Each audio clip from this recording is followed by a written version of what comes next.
So today we're going to be looking at the Mega Evolution, or at least the Mega Brave and Mega Symphonia set, and seeing which ones are going to be worth having a look at when it comes to the English set coming out late September. Now obviously with this set we've kind of gone away from the absolute huge black and white set that I do think was nice. I think it was a little bit overhyped in its sense. I do feel like the illustrations definitely didn't pop as much, and maybe if everything was in a one set we might have had a little bit of move with it. We've also seen these now added in, well, I mean, if I don't go too far away, where we've got the trainer items in the full arts as well. So for instance, we have got this now Mega Signal, and you have like the they're almost like potions and rare candies and stuff like that, and here with the stretcher, which will have, or at least feature, a full art variation. Very much like the Pokemon full art, which I do think is pretty interesting. It will add to almost a full art sort of collection. But the question obviously is kind of what have we got as the main top cards going in. Now, personally for me, I do think the Brave set is going to be better than Symphonia in terms of Japanese, but obviously when it comes to English, they are both together. Now we've kind of got a few of the kind of standard cards coming in that are somewhat a little bit more of my personal favourites. I quite like the Alakazam, to be honest. I think he's going to be a bit of a favourite. And as you'll see, there is going to be cards dropping still. We've only had it out for a couple of weeks now. So naturally we will see these dip in the market a little bit. But also we will see this with the evolutions as well. They'll start off really high up there and more than likely will drop off a little bit more. Later on, kind of like tomorrow, we'll possibly go through the black and white set and see where we're standing. And then we'll also kind of come alongside as well with the Destined Rivals. Obviously then the full arts, again, I'm always a big fan of this. I love the battle partner arts with them, where you've got the trainer mixed in with the Pokemon, and now with the Mega Evolution, having the pre-evolution, so for instance, Latias with this one as well as the Mega, is a very nice touch. I'm a big fan of these as a full art collection, so I'm really happy to see these in here.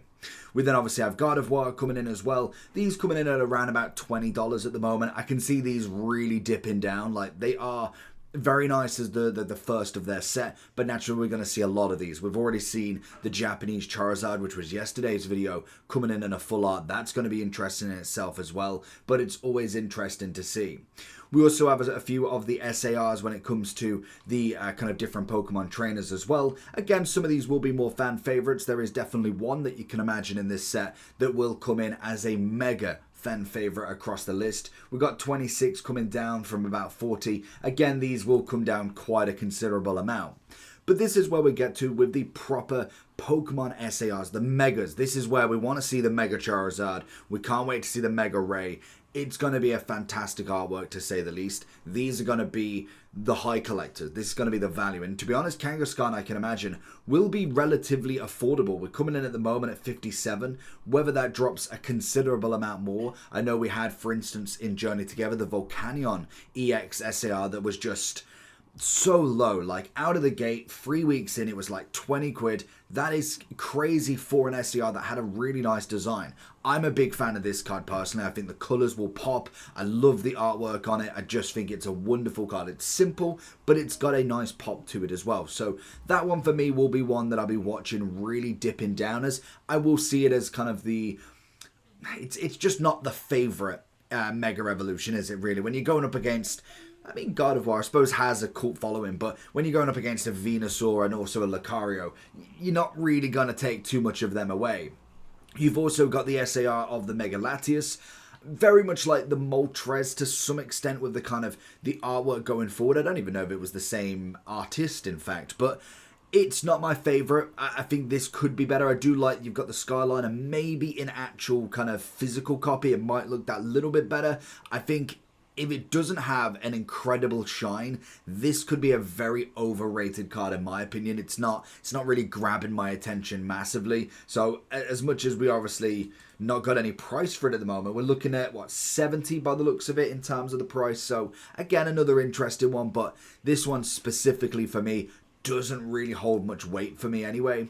We obviously then have another SAR, and again, love Pokemon in kind of different backgrounds. Always fantastic. The Pokeball out, just everything about it is fantastic. And again, another one that will drop a considerable amount. We know the Japanese full art trainers tend to do pretty well, so that will be interesting to see where they do go. There is still one that definitely takes out everybody. Now, with Mega God of War, I'm a half and half because I don't think the Mega's crazy. It just isn't in general shout. It's still a nice Mega, and most definitely having the normal, I believe that is a normal God of War there as well, is a nice touch to it. I do think the card is it's a very pretty, it's a very delicate card. I do like the kind of, almost the calming factor of the card, but it's just, it's not the one where I go, and I even see a Curlier and a Ralts. I mean, that kind of does take it up. Ralts, Curlier, and God of War in there. I mean, that does I actually not even noticed that. How have I not noticed that? But in general, it will be one of the more favoured cards. I don't think it'll be top of the top, but it's definitely going to be within the top 10, I reckon. More than likely, anyway. Being an SAR, it's very hard not to be. We then also have the golds. These are going to be very interesting. Very much like what we saw with the black and white rarities, with obviously the red Victini, with the white Reshiram and the black Zekrom. We now have gold cards, which, to be honest, if you've ever got a fake card before, they kind of look like that, slightly. Now, obviously, in a physical person, they're going to look way better. On picture, they genuinely look like you've just printed them off the Majorca strip. But in general, it's going to be one of the fan favourites. Now, this is going to be very interesting to see where this price goes. The gold cards from way back kind of had a shine like this, but not quite this level. At the minute, we're looking at 470, which is just absolutely nuts in itself, but there has been very little data on this, so we are absolutely nowhere. Like the minute we got a 664, 503, 397, and then a 474, so prices are absolutely everywhere. In terms of English, this is going to be a holy grail sort of card, but we are interested to see where we can go with this. So in terms of the set itself, if we do look at a few of the kind of illustrations, I'm a big fan of it. I do think it's going to be one of them sets that does do well. In general, when it comes to what we're seeing at the moment, I feel like the artworks are carrying a lot of the designs. When you look at it, if we go by high, or do we go, yeah, we'll go by high because that should give us then pretty much most that we've looked at already. As you go forward, like Manectric, Abomasnow, lovely Shuckle, like it's such a weird and wonderful design. Obviously the Mystery Garden's going to be a new one, Kangaskhan, Shedinja, and then Ninjask as well, both get an illustration, nice. Stuffle coming in, then even like the Litleo, the kind of cutie ones. I did pull this, very happy. This is one of my favorites from the set. This is amazing, like an incredible, and I'm making kind of like a themed page deck or a themed page binder, and I had a snowy variation where I've got the Crown Zenith for Metagross kind of in the snow. This is a perfect partner for it. I love this card. It looks crisp, it looks nice. That is just a fan favorite of a cheaper card as such. Which then we go into the Mega Brave. Now this is my personal favorite part of the set in terms of the Japanese. Like I say, all of these are going to be English, and also the Bulbasaur I believe is going to be a deck box owner, like it's a deck box topper as such. So I'll be interested to see where we can get these from. Coming in terms of Japanese, like I mean in English this is easily 20 to 30 pounds considerably, whereas I can imagine this could go down to 10, maybe even 5 pounds in terms of Japanese. Love the combination. May not be the best Bulbasaur card that we've got out there. I'm a really big fan of the 151, but it is a nice partnering with the Ivysaur and then the lovely Mega Venusaur as well. We have a Lieutenant Surge. As much as I kind of wish that they had the actual drawing of Surge here, I kind of like it. It kind of is nice, especially when they do go back to some of the old gym leaders that I'm a big fan of. Going back to your Blaines, your Sabrinas, obviously your Surges, and then even going as far as like Brock and Misty as well.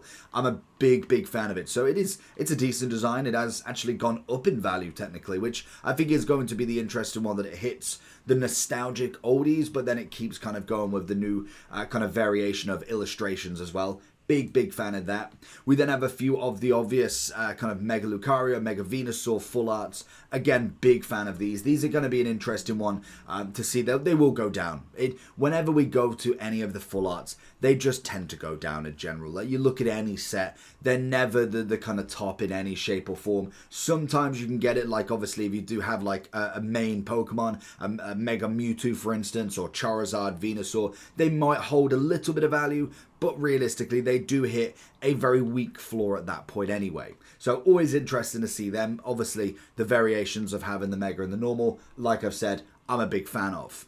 We then also have got some of the SARs coming in. with the Mega Absol. Again, maybe not everybody's favorite cup of tea. I like the design. It's got a very unique feel to it, kind of like you're almost like a Batman-esque card. Like you've got nighttime in the city. I feel like that, almost like a kind of like a gargoyle sort of thing, where it's gone on top of the roof. Very much a almost statement card. So I do think this one will be another cheap one, but I personally really like the design of it. I think the Pokemon itself, little bit weak on my opinion, but again, it's just one of them. And then we do have, I believe, the full art for Lily's Determination. Kind of saw that before, but in general, everybody loves Lily. She's always going to be a fan favorite when it comes to these sets, and most definitely has one of the best full arts that everybody's going to get in terms of an SAR as well. So we'll see this drop down, but for a full art trainer, considerably high up there, most definitely. Which then we move into the Venusaur SAR. Now, as much as this will link to the Bulbasaur Ivysaur, and obviously the full art does, it's not my favourite Venusaur card. I do like it with the colours, but it's a little bit messy at times as well. Sometimes kind of less is better, but I do like that obviously it's got the kind of Venusaur here that's the normal, just making sure that I haven't missed out on any other Pokemon. But in general, it's one of them that I think this could be like a mid-tier Venusaur. It'll still carry quite well, but I don't think it's going to reach the heights that kind of once fought when you think of a Mega Starter going in there. One of my favourites, I think, very much like what we had with the Mewtwo and the Charizard battling each other. This is incredible. What they could have done is they could have just switched the Venusaur perspective. I think that would have been incredible, especially if you had, like, as you can see, you've got your Latias at the bottom there. If you're looking at the Venusaur way on the right, maybe you have a Gardevoir and a Kangaskhan. I think that would have been perfect. Like, that would have been incredible in my opinion. But I do think this card is most definitely going to be one of them ones. When it comes to the SCRs that you want, this is probably going to be one of them. Which is hilarious that we've now got Lily's Determination. This is very much going to be a holy grail set for the Japanese. They obviously love the SAR Lily's, no matter what. I think her and Iono are absolute killers in this, and naturally this card is going to do well, especially in Japanese. I don't think the English have that same sort of value in terms of, I don't think this card is going to be 300 in English, but it's most definitely up there at the very minimum. Which then we do finish on the gold card. Now this again is coming in at 440. Another interesting piece, to be honest. Again, with these golds, they're going to be very difficult to get. They will be the kind of chase cards for the set over the SCRs, which I don't know if we've had before. I mean, yes, through Black and White we might have, but Destined Rivals, it was the SARs. We didn't really have a unique kind of rarity going into this. So always interesting to see. I know we're getting a new Mega Evolution as well when it comes to, like I say, the Charizards and stuff like that. But in general, I could see these cards being the grail pieces. Whether they do come out at 400 a piece will be an interesting one. I want to watch this space with them, because at the minute we haven't had that many sales like we've seen. We've got a little bit more closer together, 418 and 450. Obviously the Gardevoir coming in at all over the shop, coming in at that 650, which is just a mental price to start with. I think if you're buying it at that sort of price to start with, you are more than likely trying to grade it to get that 10 first. That's probably the only kind of assumption I have for paying such a high price for a card. So